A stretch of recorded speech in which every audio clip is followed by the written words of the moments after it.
Tani në këto open days pak a shumë nuk është se flit mbi një temë të caktuar, përsa po që nuk kemi një libër për ta promovuar, siç ishte i deshmi. Kështu që kush të ketë pyetje diskutime në çdo moment mund të reflektoj, pasi zoti Akore do të mbajë një tip referimi apo do të trajtoj disa problematika të medias, kryesisht mbi etikën, mbi mënyrën e raportimit, po shikoj edhe tani për shembull dhe për gazetarët nuk ka kohë asnjëherë, as ditë as natë, gjithmonë janë të angazhuar. Edhe tani që po flasim, pra po shton një lajm diku, tu ndjek një lajm. Kështu që kjo është pakëshëm natyra e punës së gazetarit, ajo që karakterizon autorisht edhe studentët e komunikimit dhe ata të rinjt mos tremben.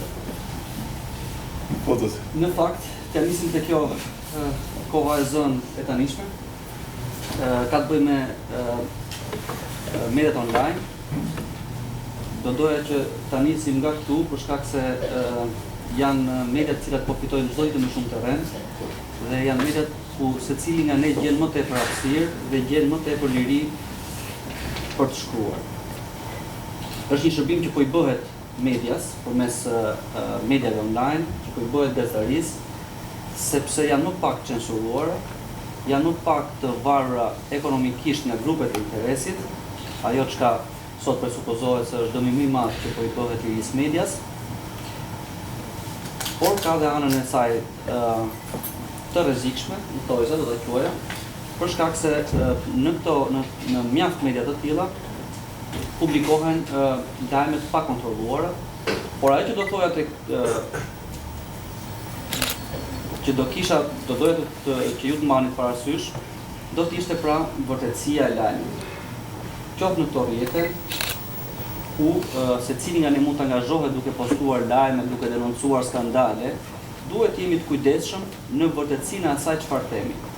Sepse nëse në televizionet, gazetat e mëdha apo agjencitë e tjera online, të cilat ka një strukturë të konsoliduar me drejtor, redaktor, lajmi filtrohet, kalon disa filtra, në rrjetet sociale apo në agjencitë e tjera të lajme që janë më të vogla, ku secili është i pavarur për të postuar lajme të cilat vetë ndeshet, duhet të bëjmë më tepër kujdes që të hynë jo në filtra, por që të jenë të konfirmuara nga disa burim. Lajmi nuk është as opinion, as ide personale. Është sigurisht e lidhur ngushtisht me atë çka gazetari percepton, çka gazetari mendon, çka gazetari ka parë, çka është informuar, ka dëgjuar, por për ta paraqituar si lajm duhet të ndihni fakte. Duhet të ndihni prova. Vetëm kështu do të bëheni besueshëm, vetëm kështu do të bëheni të lexueshëm. Pjesa tjetër, rastisht tek po vija këtej, ne kemi disa shtëpi botuese që na ofrojnë shpesh libra, qoftë edhe për t'i lexuar, qoftë edhe për t'i promovuar, dhe në një nga librat që po vjen e kanë të filmuar, kjo është gjë duhet mbajtur mend se pastaj filmore do t'i lodhet. Por Charlotte Brontë është një klasike britanike, e përkthyer edhe në shqip me librin e saj më të njohur, Jane Eyre, dhe po më bënte përshtypje ajo që ka shkruar New York Times kur ka botuar librin, që unë do doja ta përktheja si citat edhe për gazetarët. Dhe thotë që ajo është e guximshme, modeste, e gjallë dhe e ndershme. Pra, flet për autoren. Se si paraqitet se si qaset kjo autore në vitin 1800 lexuesve të saj. Atëherë kur dhe kritika ndoshta lexuesi ndoshta ishte më i përzgjedhur, sepse pak veta kishin mundësinë për të lexuar apo akses në libra, por kur kritika ishte më e fortë dhe kur e bën krahasimin me sot, të flasësh për një njerëz të tillë, që është i gjallë, është i drejtpërdrejtë, është i ndershëm, ty duket si një hero i ditëve sotme. Pra, nëse ne duam të bëjmë gazetarin, unë do të thoya që këto janë cilësi.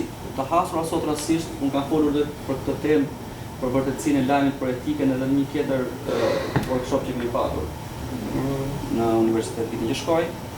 Dhe këto janë ato që unë besoj se duhet kemi parasysh. Dhe sigurisht që duhet jemi të guximshëm. për ta bërë diçka. Nëse kemi bindjen që ajo çka nëse do të flasim thjeshtësisht për skandale, ne jemi mësuar që lajmet e bujshme tek ne janë skandale, kjo nuk është krejt e vërtet, se nuk janë vetëm skandale lajme të bujshme, por kur flasim për skandale, secili ka shumë vesh për të dëgjuar, shumë sy për të parë çfarë po ndodh, kush e bëri skandalin. Skandal bëhet fjalë. Kush janë të përfshirë. Pra, ne duhet që këtyre ngjarjeve të mëdha, ne duhet të qasemi me guxim. Ose pak guximin, nuk i shkojmë dot deri në fund. Në fakt, ajo që shikojmë sot, duke lidhur prapë me ato që nisëm fillim me rjetin, është se kemi një informacion, produkt, e parë në atë mesurin e një biznesi, produkt shumë i lirë tek. Një lajm të cilin të mund ta gjesh kudo, pa cilësi, e analizuar pak në aspektin e qenurit biznes. Si është raporti i medias si biznes me produktin që fshet? Unë ka shumë pak kohë që po merrem dhe me mediat online.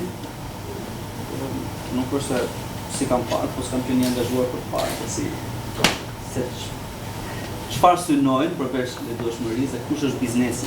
Nuk ka gjë pa biznes sot. Asgjë nuk bëhet për ideal. Gjithmonë është biznesi. Dhe shumë media, një pjesë e mirë e këtyre, sepse unë sa që në fillim që e nisa, po them që po fitojnë terren, po fitojnë shumë terren mediat online. Sepse teknologjia ka bërë këtë gjë. Sot ja ka tablet, unë kam një telefon, smartphone, gjithë këtu vjen smartphone dhe secili që jo batën webin, jo temën, jo ditën, jo lapsin, Lapsi.al është një web i ri që promovuar. Pra, çfarë ndodh edhe me lapsi.al ku unë jam angazhuar, as part-time nuk do thoja, po e kam me shumë dëshirë, është gjë e re. Duke mos thënë më jam punë në klan, i cilin e kam edhe detyrim parsorë. Por çfarë ndodh? Nuk mund të jesh mbrapa të tjerëve. Pra je përballë një presioni që kur dikush publikon një lajm, duhet ta kesh dhe ti si s'pën. Duhet ta kesh dhe ti sepse ti je lexuesi. Nëse ikën lexuesi, ikën reklama. Pra ti mundesh ta monitorosh në kohë reale sa lexues ke. Kush lajm lexohet më shumë? Këto janë teste spektakolare për gazetarin. Nëse secili nga ju do kishte mundësinë që ti shikoni këto, do të ishte çmenduri. Lajmi më i lexuar i një javë rresht ka qenë një lajm tek lapsi, po them, një lajm i fundit që gazetarët e një televizioni X ishin kapur duke vjedhur motorin e një makine në Korçë. Tu s'ka asgjë më shumë se kaq.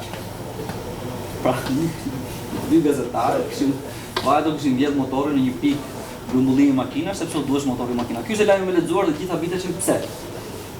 Pra, analiza bëheshe mes dy gazetarëve shumë të njohur, njëri drejtori i informacionit në BBC News, tjetri Armand Shkullaku dhe tjetri analisti dhe gazetari Andi Bushati. Dhe ky është debati. Pra ky është gjithë analiza që bëhet. Pse ky mund të ishte lajmi më i lexuar? Dhe nuk gjejmë asnjë arsye.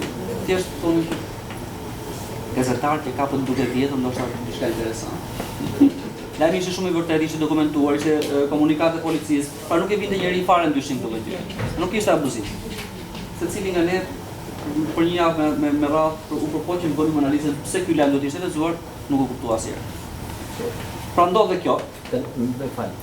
Jemi mësuar me gazetarë që vjedhin lajm, me gazetarë që vjedhin motor makinash, nuk jemi mësuar, prandaj kjo ishte si pikantja ndoshta, po prapë se kuptoja pse do të ishte lajm i lexuar kur një kohë kishte shumë lajme. Pra ndodh kjo. Këtë lajm që unë do të thojë ishte më lexuar për shkak se ne kishim duhet të kompletuar, u shpërnda në të gjitha agjencitë e tjera.